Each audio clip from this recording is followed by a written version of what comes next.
Hello, and welcome to Old Glory Renewed. I am the owner and founder of the company. And yes, I know I'm in the hospital, but this is a perfect place for this topic. Old Glory Renewed is a small business. So we take old medical equipment from abandoned asylums when they're being auctioned off or about to be torn down. Same thing with abandoned hospitals if they're about to be torn down. We'll go in and we will take anything. We have 6 to 8 months to get whatever we want out of there before they tear it down. So we collect things like surgical lights, surgical tables, polygraphs, which polygraphs were actually very common in asylums because during the criminally insane, some would even fake it to get out of jail and to go to state schools and asylums to pretty much escape going to jail. And they would use the polygraphs, lie detectors pretty much, to see if the criminals were being honest and if they really were crazy. So polygraphs are not an uncommon thing to find in asylums or state hospitals. Now, the difference between a state hospital and asylum is there is no difference. They're the same thing, just different names. And asylums can be privately owned or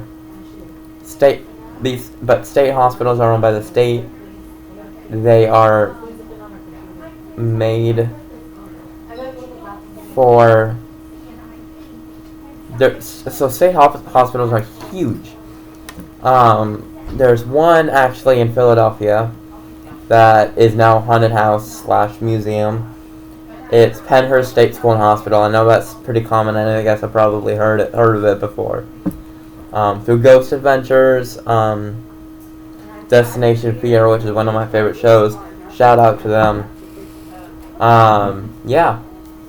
And I am hiring right now too, but I'm not gonna pay anything because we haven't made any money yet. Right now we're buying stuff off of eBay and refurbishing it to working condition. So yeah, we'll get stuff like syringes, old vials of medication, lights, like I said. We'll even get electroshock machines. I do a lot of research on these facilities. Right now, I have a list on Google Sheets of 67 asylums and counting. And state schools, and then I have lists of poorhouses. The first list that I have is of the antique medical equipment. I'm going to put a link to my Instagram where I'll be posting all sorts of medical equipment, and then once we actually get stuff to refurbish and once I'm out of the hospital, we will restart refurbishing things. Donations are much appreciated because I was looking on eBay before I posted this video.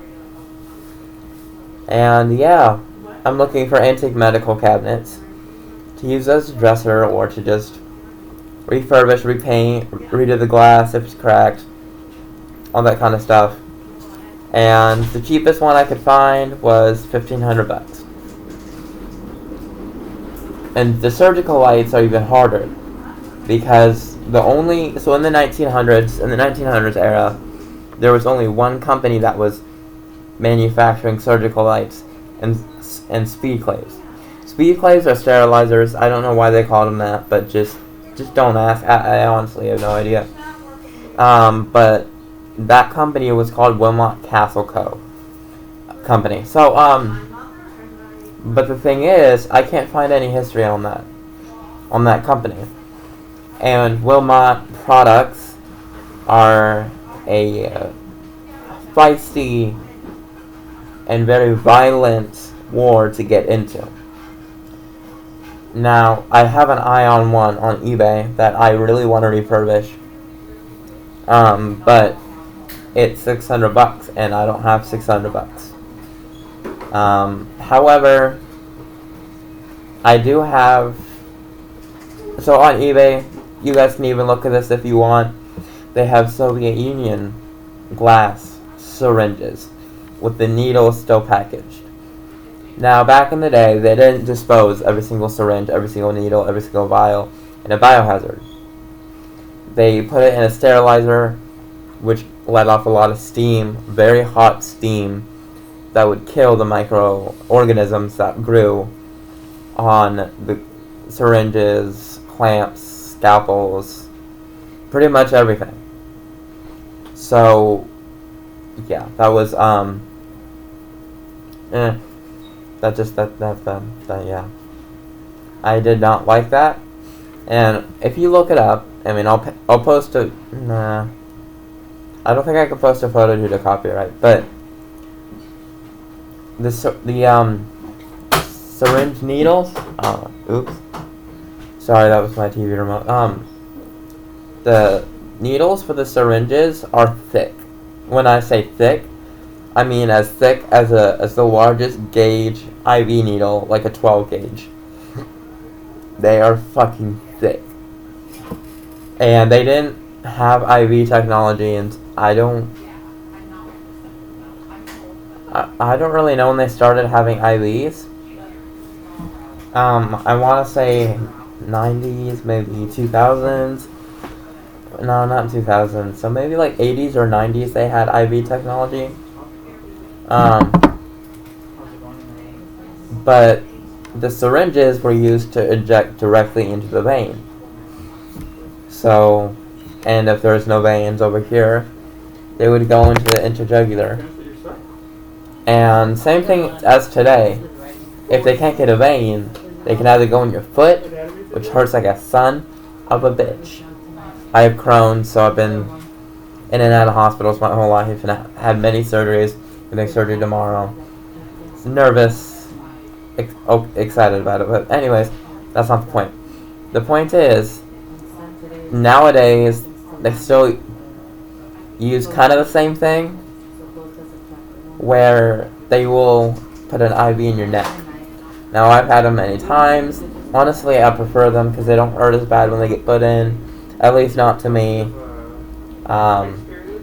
Yeah, they just... Yep, pretty much.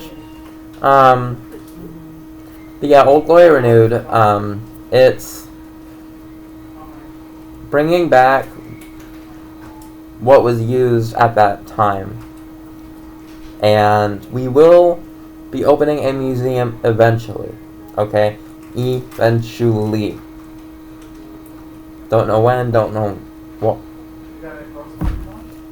But we'll have showrooms, like a showroom of an operating room, a showroom of a hospital room, a showroom of an asylum electroshock room.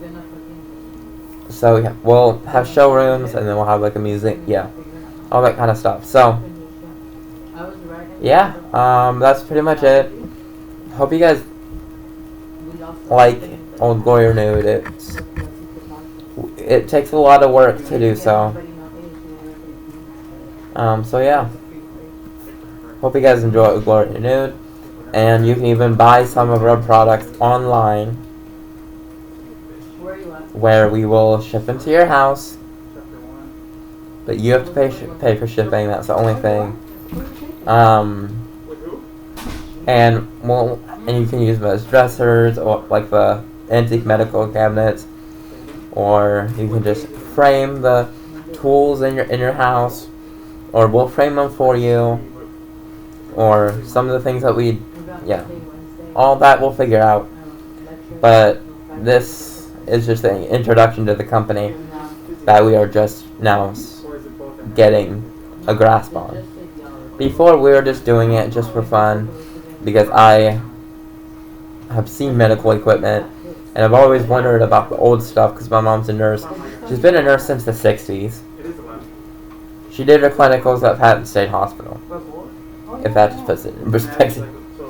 She's told me stories. She's told me all the barbaric treatments that they did, all that kind of stuff. She did her clinicals in the criminally insane ward. So that's how I know about the polygraphs. But, yes. Okay, well, that's it. That's all I really have. So, donations are, again, much appreciated. So yeah, thank you.